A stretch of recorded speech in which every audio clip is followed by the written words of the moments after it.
I boiled 10 pastas so you don't have to. What's real Italian versus cheap fake? Let's find out. Costco's pasta aisle generates over $50 million in annual revenue, with shoppers grabbing those massive six-packs thinking they're getting premium Italian pasta at warehouse prices. But here's the truth that'll shock you. Most of what's spinning on those shelves isn't actually the high-quality pasta you think you're buying. I just spent 3 weeks cooking every single pasta brand Costco sells, testing texture, sauce cling, and that crucial leftover test. What I discovered will completely change how you shop that pasta wall. By the end of this video, you'll know the 7 pastas to avoid like the plague and the 3 that will actually transform your weeknight dinners into something your family will beg you to make again. Today I'm ranking 10 of Costco's most popular dry pasta brands. The worst offenders will have you wondering how they even call this pasta. The winners will prove that real Italian pasta is worth every penny when you know what to look for. Let's start with the pasta that should come with warning labels. Number 7. Generic enriched value pastas. The slippery disaster. Taking our 7th spot are those bottom-shelf generic dry pasta brands that prove sometimes the cheapest option is actually the most expensive mistake you can make. At around $3.99 for a 6-pack, these seem like incredible value until you actually try to eat them. These pastas are Teflon extruded, which means they come out smooth as glass with zero ability to hold sauce. Watch any sauce slide right off like it's coated in cooking spray. The texture is what food critics call aggressively mediocre. They overcook in seconds, turning from undercooked to mushy, with no sweet spot in between. Reddit users consistently describe these as slippery noodles swimming in sauce rather than pasta that actually works with your dinner. But here's the real kicker. They're pumped full of synthetic vitamins and enrichment chemicals. You're not getting pasta, you're getting a vitamin delivery system that happens to be shaped like spaghetti. Health influencers flag these as the worst option on Costco's entire pasta wall. The sodium content varies wildly, and the cooking instructions are more like suggestions from someone who's never actually cooked pasta. You're paying warehouse prices for what amounts to cafeteria-grade disappointment. Number 6.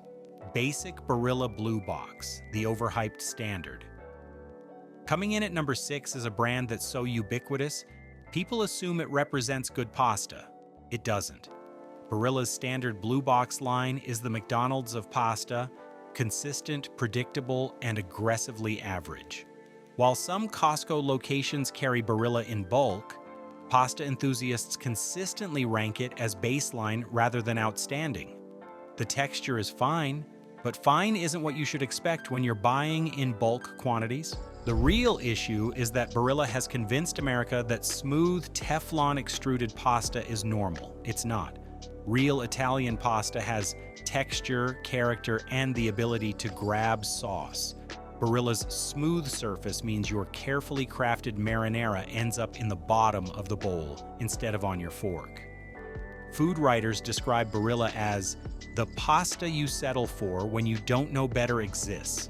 At Costco's bulk pricing, you're committing to settling for mediocrity in industrial quantities. The cooking consistency is decent, but when pasta nerds do blind taste tests, Barilla consistently ranks in the bottom half. You're paying for brand recognition, not pasta quality. Number 5, Dibari Flavored Variety Packs, the Spicy Surprise Disaster. At number 5, we have a dry pasta that's become infamous in Costco Facebook groups for all the wrong reasons. Dibari's flavored variety packs look appealing with their colorful shapes and Italian-sounding name, but they're hiding a secret that's ruined countless family dinners. The main complaint flooding Reddit and Costco forums, these pastas are spicy AF with minimal front-of-pack warning. Parents report watching their kids take one bite and immediately reach for water, with some shapes being significantly spicier than others in the same package. The quality itself is decent, But the labeling is deceptive. When you're feeding a family, surprise spice levels aren't charming. They're dinner-ruining disasters that send you scrambling for backup meal options. Multiple Costco shoppers describe this as Russian roulette with your dinner plans. You never know which shape is going to be the one that's too hot for your family to handle. The real issue isn't the spice itself, it's the lack of clear communication. For families with kids or anyone with low spice tolerance, this variety pack is a $12 to $15 gamble that often doesn't pay off. Number 4, average gluten-free rice/corn blend pastas, the expensive compromise. Taking the 4th spot are the rotating selection of gluten-free dry pastas that cost premium prices while delivering decidedly non-premium results. These rice and corn blend pastas are necessary for gluten-free diets, but let's be honest about what you're getting. The texture is hit or miss, with most brands getting gluey when hot and cardboard-like when cooled. Independent taste tests consistently rank most of these options as acceptable for dietary restrictions rather than actually delicious. The price point is brutal, often double the cost of wheat pasta while offering less satisfying texture for non-GF eaters. You're paying premium prices for what amounts to expensive dietary accommodation rather than culinary excellence. The real frustration is inconsistency. Costco rotates these brands frequently, so when you finally find one your family tolerates, it disappears without warning. Food bloggers explicitly note that gluten-free options seem to rotate and aren't guaranteed permanent shelf space. Reddit users describe a cycle of buying, trying, being disappointed, and hoping the next rotation brings something better. That's not a sustainable pasta strategy. Number 3, peed-on yellow lentil spaghetti, the health halo disappointment. Coming in at number 3 is a plant-based dry pasta alternative that promises high protein and fiber, but delivers an eating experience that even health enthusiasts struggle to enjoy. Peed-on's yellow lentil spaghetti looks like regular pasta but behaves completely differently. Reviewers consistently stress the need to avoid overcooking, but even when prepared perfectly, the texture is what food critics call distinctly different from traditional pasta. The nutrition stats are impressive, higher protein and fiber than wheat pasta, but the trade-off is significant. This pasta gets mushy easily, has a beany aftertaste that some find off-putting, and doesn't reheat well as leftovers. At premium pricing, you're paying extra for what amounts to a pasta substitute rather than actual pasta improvement. Multiple taste tests describe this as better than older GF options, but still not a perfect dupe for durum wheat. The real issue is expectation versus reality. This is marketed as a pasta alternative, but it's really a legume product shaped like pasta. That's fine if you know what you're getting, but disappointing if you expect traditional pasta texture and flavor. Number 2, rotating specialty flavored dry pastas, the innovation failures. Taking the number 2 spot are Costco's attempts at dry pasta innovation that prove sometimes the classics should stay classic.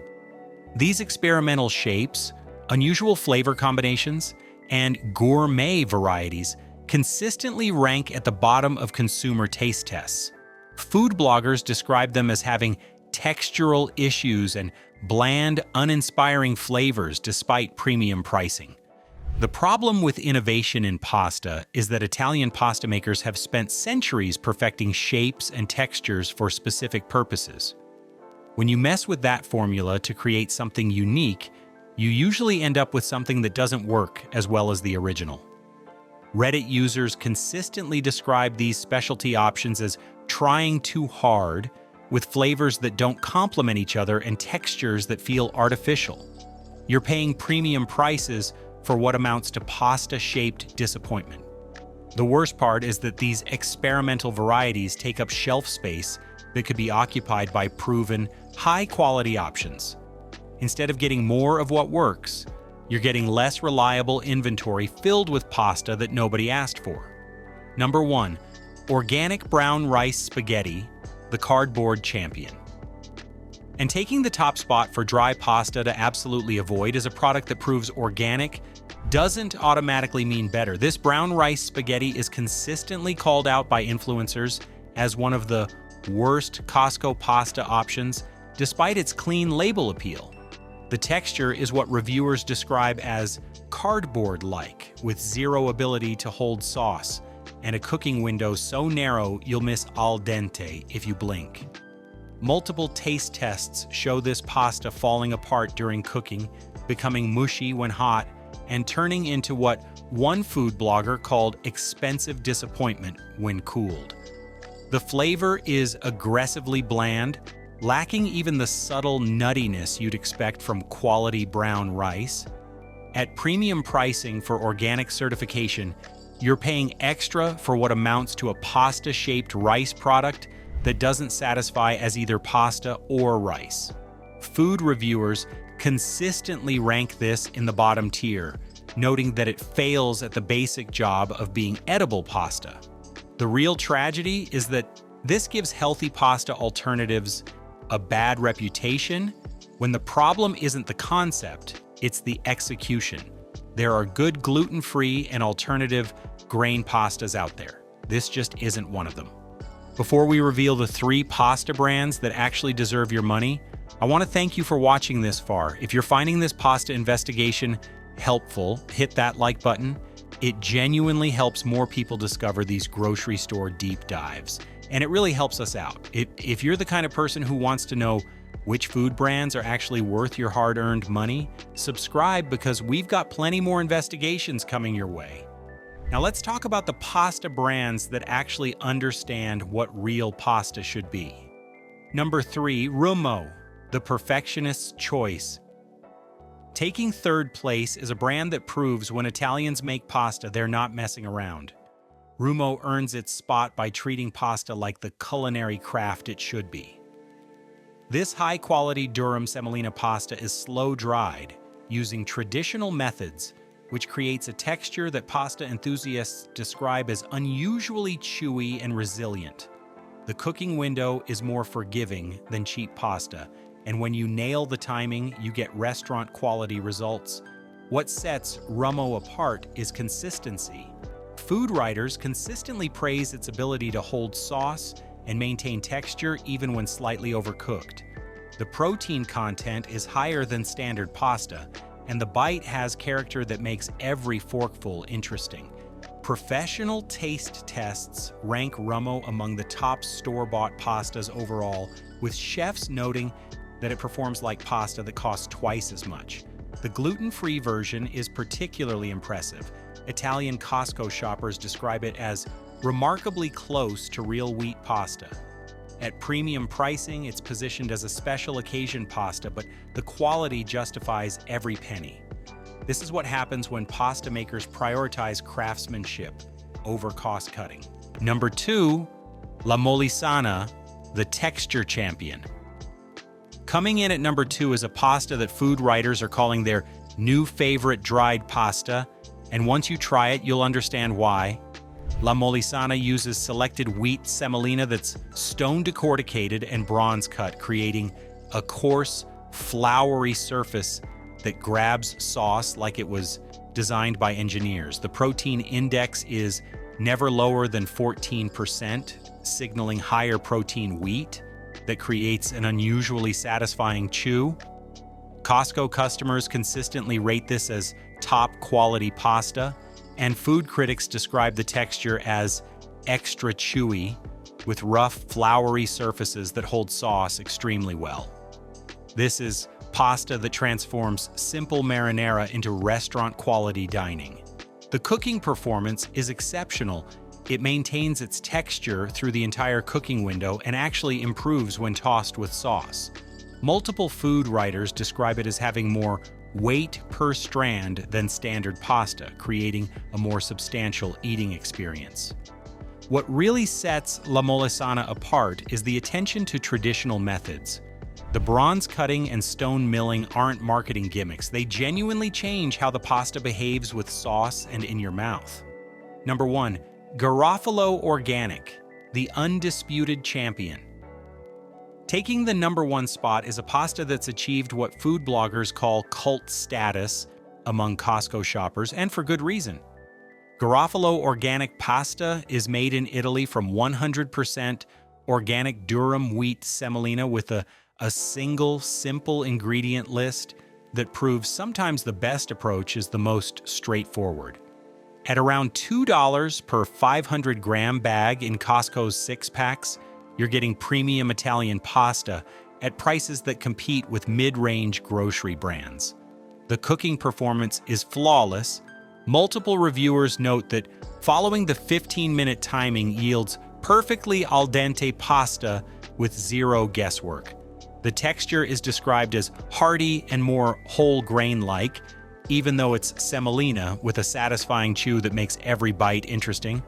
Professional taste tests consistently rate this 9 to 10 out of 10, with Simply Recipes calling it one of the highest quality market pastas, with sauce cling and bite that feel more restaurant quality. Reddit users describe switching to Garofalo and swearing off regular pasta entirely. What makes this the champion is consistency across locations and cooking methods. Whether you're in California or Connecticut, whether you're making simple marinara or complex cream sauces, Garofalo delivers the same exceptional results every time. The organic certification isn't just marketing, you can taste the difference in the wheat quality. This is pasta that respects both traditional Italian methods and modern quality standards. After 3 weeks of pasta testing, here's what I learned. The difference between good and bad pasta isn't just about price or convenience. It's about whether a company views pasta as a craft or just another commodity to mass produce. The worst pastas on our list share common problems: poor texture, excessive processing, questionable ingredient quality, and the assumption that customers won't notice the difference between real pasta and pasta-shaped products. The best pastas understand that good pasta is about respecting traditional methods, using quality wheat, and creating texture that actually works with sauce, and they're not trying to reinvent pasta, they're trying to perfect it. Your grocery budget is valuable, and your family dinners deserve better than slippery disappointment swimming in sauce. Look for pasta that's bronze cut, made from quality durum semolina, and produced by companies that understand pasta is food, not just a vehicle for sauce. The next time you're standing in front of Costco's pasta wall, remember this ranking. If this investigation helped you become a smarter pasta shopper, hit that subscribe button. We've got plenty more grocery store deep dives that'll change how you shop for food.